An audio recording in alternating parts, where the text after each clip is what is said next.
कैसे जाने कि मेरा वर्तमान समय कैसा चल रहा है, अच्छा या बुरा। नमस्कार, मैं पंडित ललित शास्त्री, ज्योतिष वास्तुविद व हस्तरेखा विशेषज्ञ, आर्ट ऑफ इंडियन एस्ट्रोलॉजी में आपका हार्दिक स्वागत। प्रिय साथियों, अमूमन 98% मानव के जीवन में कुछ न कुछ समस्या बनी ही रहती है और वह अपने कर्म के हिसाब से जो सुफल मिलना चाहिए उनको वो मिलता नहीं है। कारण कि हमारे जीवन में जो भी समस्याएं चल रही है उसके जिम्मेवार जो है सो हमारा ग्रह, कोई न कोई ग्रह होता है। अब ग्रहों का अवस्थान ही सबसे बड़ा मूल विषय है। तो जब भी आप अपने कुंडली को देखें तो मूल चीज़ जो है वह देखें कि क्या आपकी महादशा चल रही है, क्या अंतर्दशा चल रही है, क्या प्रति अंतर्दशा चल रही है। साथ ही यह भी देखें कि जिस ग्रह का भी महादशा आपको चल रहा हो उसका स्वामी का स्थान कहाँ पे बैठा हुआ है। क्योंकि कुंडली में केंद्र में अगर कोई ग्रह बैठा हो शुभ फल तो बहुत अच्छी बात है, त्रिकोण में बैठा हो तो भी अच्छी बात है, और मारक भाव में अगर कोई ग्रह बैठा हो तो सही रिजल्ट नहीं देता है। तो सबसे पहले आप देखें कि जिस ग्रह की महादशा चल रही है उसका स्वामी कहाँ पर अवस्थान है। एग्जाम्पल कि बृहस्पति की महादशा चल रही है।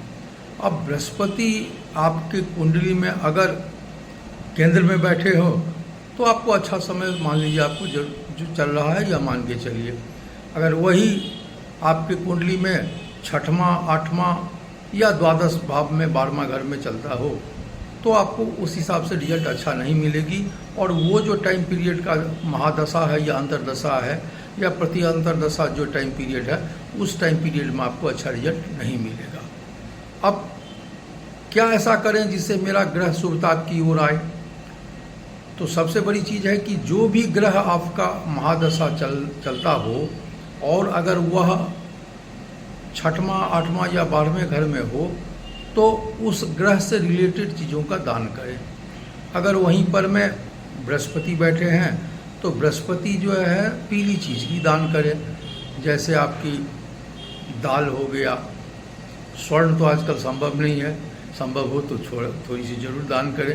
और ब्राह्मणों को, क्योंकि बृहस्पति देव जो हैं वो तो विष्णु यज्ञ महाप्रभु कहा गया है, उनको विष्णु रूपा कहा गया, देव वो देवताओं के गुरु हैं, तो वो उनसे रिलेटेड चीज़ जो है आप दान करें। और गरीबों को या ब्राह्मणों को अन्नदान वस्त्रदान जरूर करें।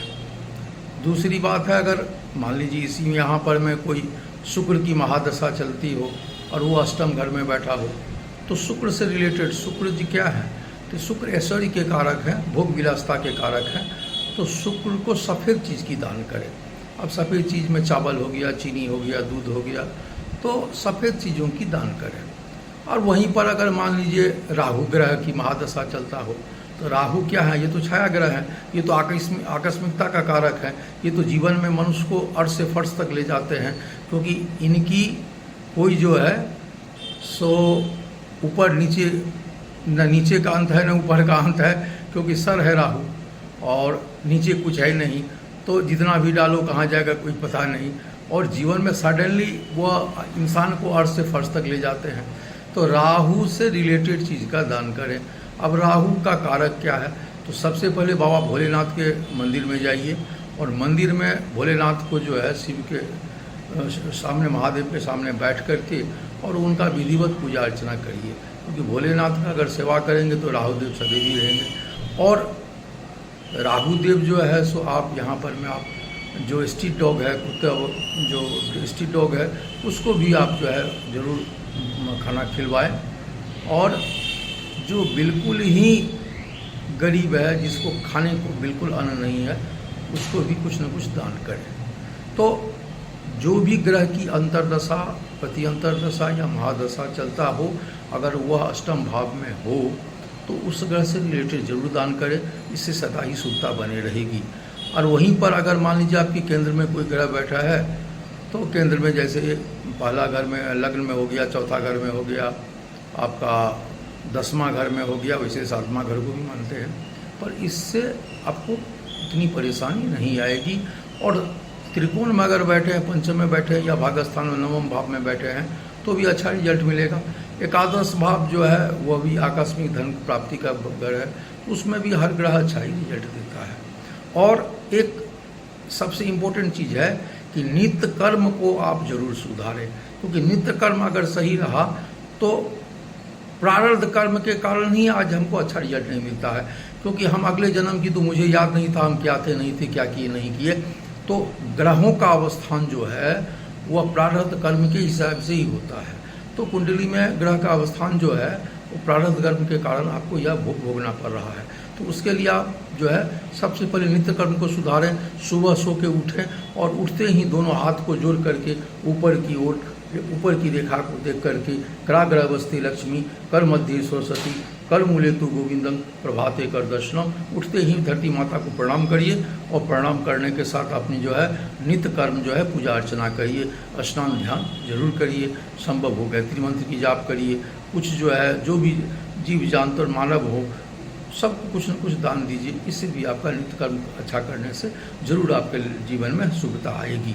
अगले वीडियो में हम क्या ऐसा उपाय करेंगे जिससे आपका सोया हुआ भाग जग जाए, इसके विषय में हम डिटेल्स जो है आलोचना करेंगे। तो नमस्कार, मैं पंडित ललित शास्त्री, ज्योतिष वास्तुविद और हस्तरेखा विशेषज्ञ, आर्ट ऑफ इंडियन एस्ट्रोलॉजी में आपका हार्दिक स्वागत है। आपको अगर मेरा वीडियो अच्छा लगे तो लाइक और सब्सक्राइब करें। और पर्सनल जो है आपका वीडियो अगर मेरे से अगर पर्सनल कोई आपको ज्योतिषीय सलाह लेना है तो ज़रूर हमसे परामर्श करें, व्हाट्सअप करें और कॉल करें, मेरे प्रतिनिधि से अपॉइंटमेंट फिक्स करें। धन्यवाद।